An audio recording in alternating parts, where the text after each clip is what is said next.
Good morning.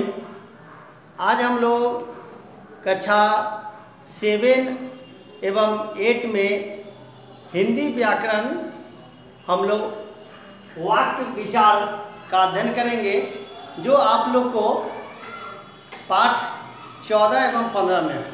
इसलिए combined video बनाया है हमने 7 और 8 का, जैसा कि ऊपर दर्शाया गया है, क्लास और पाठ। ठीक है ना। तो हम लोग देखेंगे वाक्य विचार के बारे में।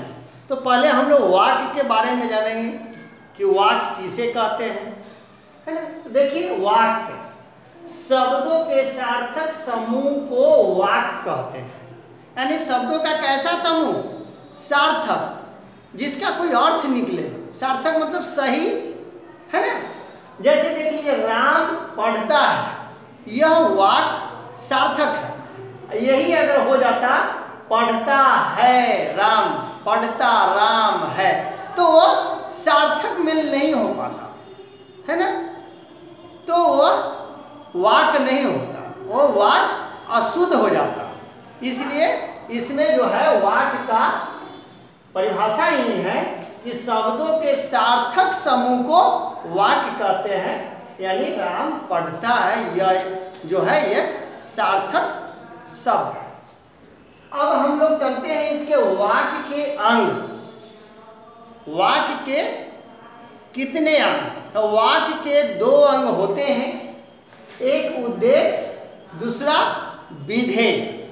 तो उद्देश्य के बारे में है आपको कि जिसके विषय में कुछ कहा जाए वह उद्देश्य कहलाता है। यानी जिसके बारे में जो कुछ कहा जाता है वह उद्देश्य कहलाता है।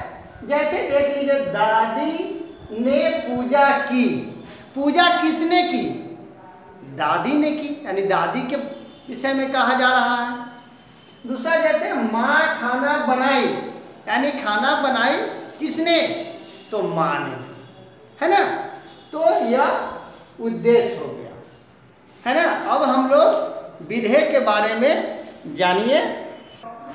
दूसरा हम लोग देखेंगे इसमें कि विधेय के बारे में।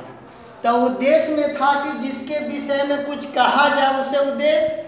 अब विधेय हो गया कि आपको उद्देश्य के विषय में जो कुछ कहा जाए वह विधेय हो गया, है ना।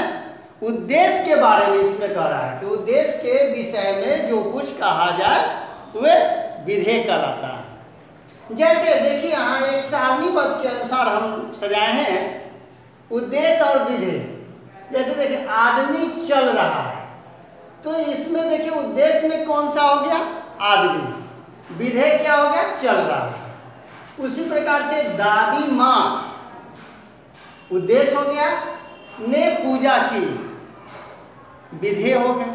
तो ये चार्ट के अनुसार हम लोगों ने उद्देश्य और विधेय के बारे में जानकारी प्राप्त की है ना।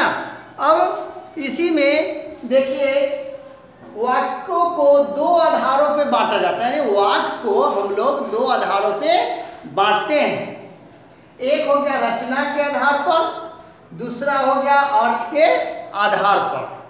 तो देखिए कि अर्थ के आधार पर और रचना के आधार पर, है ना।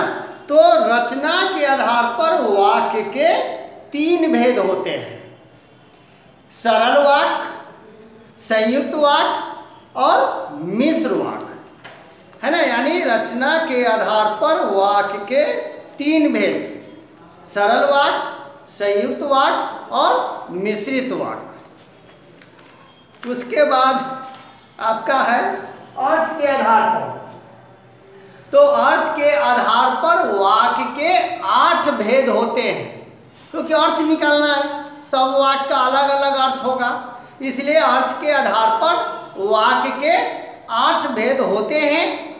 एक में है विधानवाचक वाक्य, दूसरा निषेधवाचक वाक्य, तीसरा प्रश्नवाचक वाक्य, चौथा हो गया आपका आज्ञावाचक वाक्य, पांचवा विस्मयादि वाचक वाक्य, छठा हो गया संदेहवाचक वाक्य, सातवां इच्छावाचक वाक्य, 8वां संकेतवाचक वाक्य।